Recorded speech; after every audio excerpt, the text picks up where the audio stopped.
Welcome back. This lesson focuses on cognizance of bias, which is one of the 6 signature traits of highly inclusive leaders.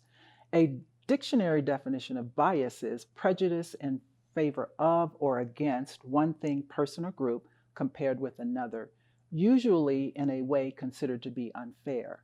This signature trait focuses on prejudice related to social identity groups. Bias can be explicit or implicit. Explicit biases are consciously held prejudices. Persons who have explicit biases are aware of them and they believe in them. For example, some people think that men are superior to women. Implicit bias refers to unconscious beliefs and attitudes. I will explain more about this later. Both types of bias matter when looking at inclusion in the workplace. They can lead to discriminatory behaviors, especially against non-dominant groups. This signature trait focuses on leaders' cognizance of implicit bias. Implicit bias is harder to identify than explicit bias, and everyone is subject to it. So it's important for leaders to understand implicit bias. I dive deeper into implicit bias in the spotlight on implicit bias. Notice that the trait is cognizance of bias. This means that highly inclusive leaders have awareness or knowledge of implicit bias. The researchers who identified the 6 traits said inclusive leaders are deeply aware that biases can narrow their field of vision and prevent them from making objective decisions. 2 types of biases are relevant to inclusive leadership. Personal biases are unconscious stereotypes and attitudes about social identity groups. These biases are deeply ingrained in most people.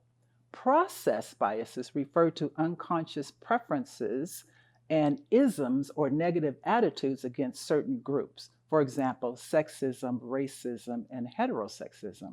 These are built into organizational policies, processes, and practices.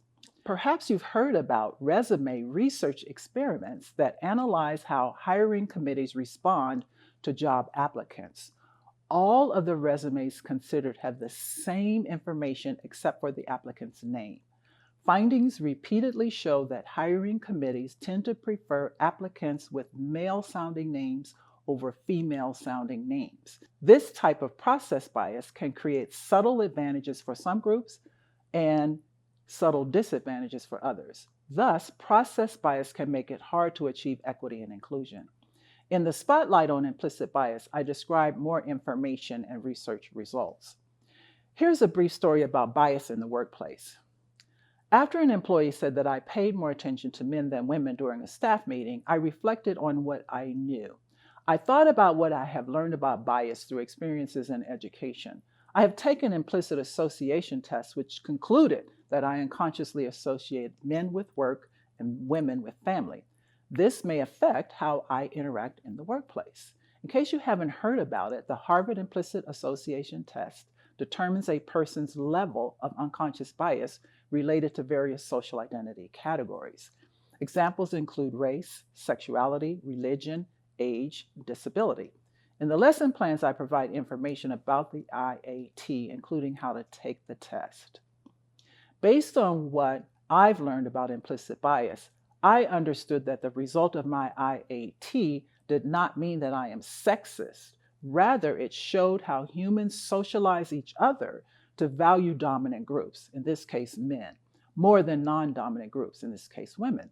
I have accepted that gender bias is ingrained within me, even though I'm not sexist. I believe in gender equality, and I advocate for gender equity in the workplace. In terms of process bias, I knew that the workplace where the meeting occurred, higher education, has a documented history of gender bias. For example, numerous research projects have reported gender bias in hiring and advancing women faculty in science fields. Those projects include resume experiments that I mentioned earlier. Being aware of personal and process biases helped me to be receptive and responsive to the employee's feedback about my behaviors. Highly inclusive leaders act upon their knowledge and awareness of personal and process biases in several ways. On a personal level, they understand that all humans are subject to stereotypes and prejudice about social groups, even when unconscious biases contradict their personal value systems. They work diligently to identify their own biases.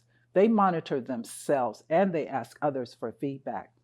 They understand that ways they are privileged can unconsciously affect their attitudes toward people who do not have similar advantages.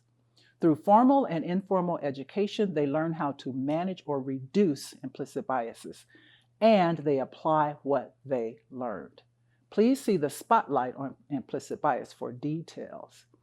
Inclusive leaders understand that implicit biases are built into organizational processes and structures, such as hiring and promotion practices and allocation of resources. They participate in formal education to gain knowledge about how implicit bias embeds within organizations. They review and revise policies and procedures to minimize biases. And they cultivate cultures where members feel equipped and empowered to provide feedback related to particular biases. In 2019, the leadership of McDonald's took a proactive approach to implicit bias. McDonald's is the world's largest restaurant company with over 30,000 restaurants in over 100 nations. Their leadership created the Better Together Gender Balance and Diversity Strategy. By 2023, the company seeks to increase the representation of women at all levels and achieve greater gender equality. McDonald's CEO and other senior leaders announced the initiative by displaying pictures of the McDonald's arches turned upside down. This action symbolized McDonald's hope to raise awareness of unconscious bias and the importance of reducing it. McDonald's Better Together strategy incorporates proven practices for addressing implicit biases in organizations. They developed an education protocol called Food for Thought Beyond Bias. Their website says their protocol is firmly centered in our core belief that our unconscious bias can slow us down. Moving beyond bias speeds us up.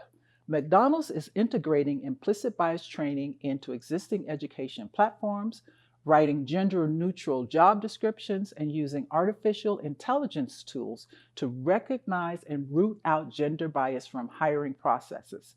They also are providing implicit bias training in their leadership development programs.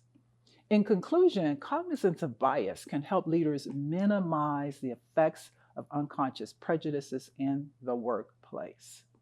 In future lessons, I will share strategies and techniques for how to cultivate cognizance of bias. Next, we're going to explore another signature trait, curiosity.